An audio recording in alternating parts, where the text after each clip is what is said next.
EP. ജയരാജനുമായി ബന്ധപ്പെട്ട പുസ്തക വിവാദത്തിൽ റിപ്പോർട്ട് മടക്കിയിരിക്കുകയാണ് ഡി.ജി.പി. വീണ്ടും അന്വേഷണം നടത്തി റിപ്പോർട്ട് സമർപ്പിക്കാൻ കോട്ടയം എസ്.പിക്ക് നിർദ്ദേശം നൽകിയിട്ടുണ്ട്. പുസ്തകത്തിന്റെ PDF ചോർന്നത് DC ബുക്സിൽ നിന്നാണ് എന്നാണ് കണ്ടെത്തൽ. എന്നാൽ അത് എങ്ങനെ ചോർന്നു എന്നതിലും ആര് ചോർത്തി എന്നതിലും വ്യക്തതയില്ല.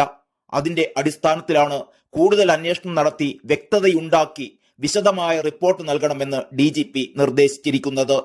റിപ്പോർട്ടിൽ രാഷ്ട്രീയ ഗൂഢാലോചനയെക്കുറിച്ച് പരാമർശമില്ല. പുസ്തകത്തിന്റെ പൂർണ്ണരൂപം പുറത്തുപോയതിൽ രാഷ്ട്രീയ ഗൂഢാലോചന ഉണ്ട് എന്നായിരുന്നു ഇ.പി. ജയരാജന്റെ ആരോപണം.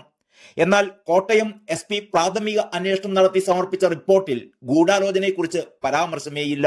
പാലക്കാട്ടെ LDF സ്ഥാനാർത്ഥിയായിരുന്ന P. സരിനെക്കുറിച്ച് വന്ന വിവാദ പരാമർശം ഇ.പി. ജയരാജൻ പറഞ്ഞിട്ട് എഴുതിയതാണോ എന്നതിലും വ്യക്തതയില്ല എന്നാണ് അന്വേഷണ റിപ്പോർട്ടിൽ പറയുന്നത്.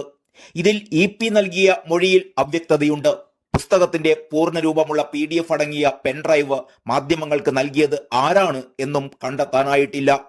ഇ.പി. ജയരാജൻ, DC ബുക്സ്, ആത്മകഥ എഴുതാൻ നിയോഗിച്ച മാധ്യമ പ്രവർത്തകൻ എന്നീ 3 പേർക്ക് മാത്രമാണ് പുസ്തകത്തിന്റെ പൂർണ്ണരൂപം വായിക്കാൻ അവസരമുണ്ടായിരുന്നത്.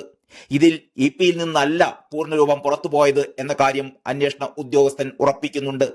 DC ബുക്സ് നൽകിയ കരാറിന്റെ കരട് രൂപം ഇ.പി. തിരികെ DC ബുക്സിന് നൽകിയിട്ടില്ല. അതുകൊണ്ട് തന്നെ DC ബുക്സുമായി ഇ.പി. കരാറിൽ ഏർപ്പെട്ടിരുന്നില്ല എന്ന മൊഴികൾ പോലീസ് വിശ്വാസത്തിലെടുക്കുന്നു.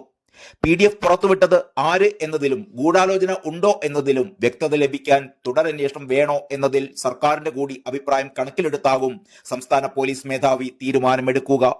തുടരന്വേഷണം വേണമെന്ന് LDF കൺവീനർ അടക്കം ആവശ്യപ്പെട്ട സാഹചര്യത്തിൽ പോലീസിന്മേൽ കടുത്ത സമ്മർദ്ദവുമുണ്ട്.